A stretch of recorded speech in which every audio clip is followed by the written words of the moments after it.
Good morning and welcome to the What's Up News Network, being broadcast from Panama City Beach, the home of the world's most beautiful beaches. I am Jim Free with Jim Free Realty. Please help me out and click on the red subscribe button just below the picture. From the National Association of Realtors, July construction surges to 22.6. It's the third month in a row for an increase in big gains that came from the construction of apartments and condominiums, which soared 56.7%. I don't claim to be an expert in a lot of different areas, but still, when it comes to law enforcement tactics, I do claim to have some insight into that area. And I'll give you some of my credentials. Having served in law enforcement for 37 years, having received a degree in criminal justice, a law degree, and a graduate of the FBI Academy where I received the J. Edgar Hoover Award for Scholastic Excellence, I am a lifetime member of the International Association of Chiefs of Police and a lifetime member of the Georgia Association of Chiefs of Police. I also taught defensive tactics for many years in the police academies. My dad taught me not to call people stupid or dumb. My dad was a patriot. He was part of the greatest generation, and he left to serve in World War II a few days after I was born. He was proud of his service and believed he had helped save our country from socialism, communism, and fascism. If he were alive today, I think he would be quite surprised and saddened at what's going on in our country. Out of respect for my dad, I won't call these weak-kneed leftist politicians stupid or dumb. I will say what they are doing is stupid and dumb.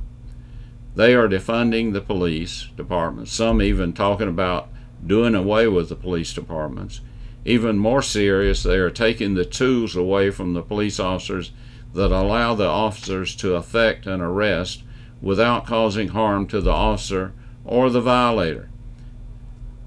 These politicians probably have never been in a fight. If they have, it was perhaps a shoving match in the middle school or in high school. I have worked alongside federal, state, and local officers, and I have never encountered an officer that started his shift with the idea that he wanted to hurt someone. They do want to come home after their shift safely.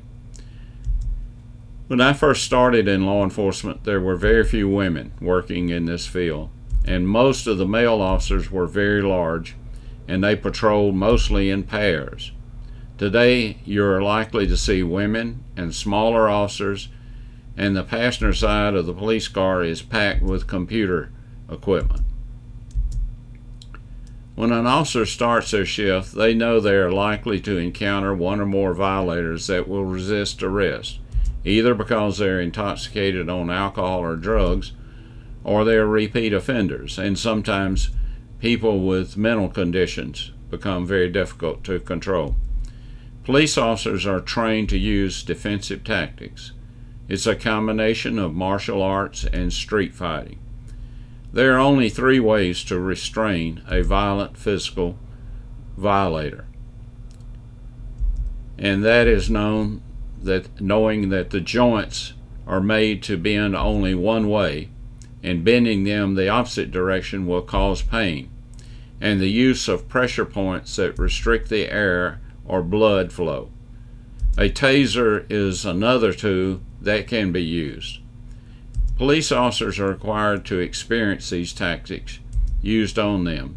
For instance, if you carry a taser with a department, you're required to be shot with a taser to see how it feels. And I have been shot with a taser, and you just lose all control of your muscles and you will fall to the floor. But the purpose of that is so the officer can experience the pain and know how these tools react with a violator when they are applying it to the violator. You will need to know how much pressure to apply and where to apply it in order to bring a violator under control. I have experienced violators under the influence of drugs that have superhuman strength because they could not feel pain. A person experiencing a catatonic episode can be very difficult to handle.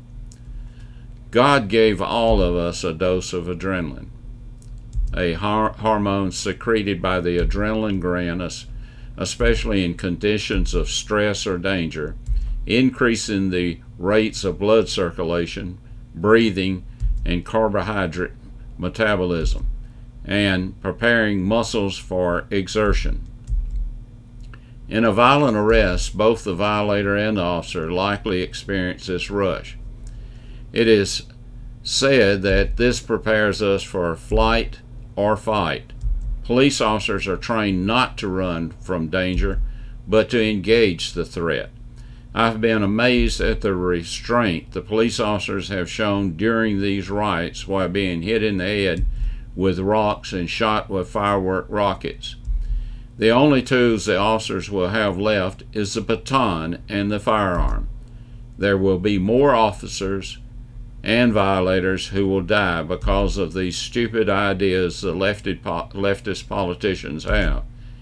If these anarchists are allowed to get away with this, they will be coming for the residential neighborhoods next.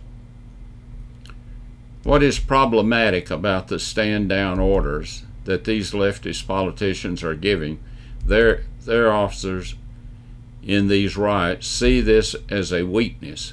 They will continue to burn and destroy property, just like Minneapolis. The people that live and work in these communities are the real victims, and it will take decades to recover. They're losing businesses that will never return, and most are minority-owned businesses. You can look at the devastation in Baltimore from riots 5 years ago. They still have not recovered. 83 nights of riots in Portland. A business executive, Andrew Hoyne, president and CEO of the Portland Business Alliance, told the news media the financial consequences to the downtown corridor are a running calculation that is almost impossible to wrap your mind around. He said, with one company already saying riots have cost $20 million in damage and lost business. You have blocks and blocks of plywood. You have graffiti. You have accumulation of damages that are unrepaired and ongoing perception that coming downtown is not a safe place. We need to start to turn the corner, Hoyne said, so that this sort of irreparable damage does not last. The business leader said, it is time to speak up and stand up for this country. Until we meet again, may God bless you and this great nation.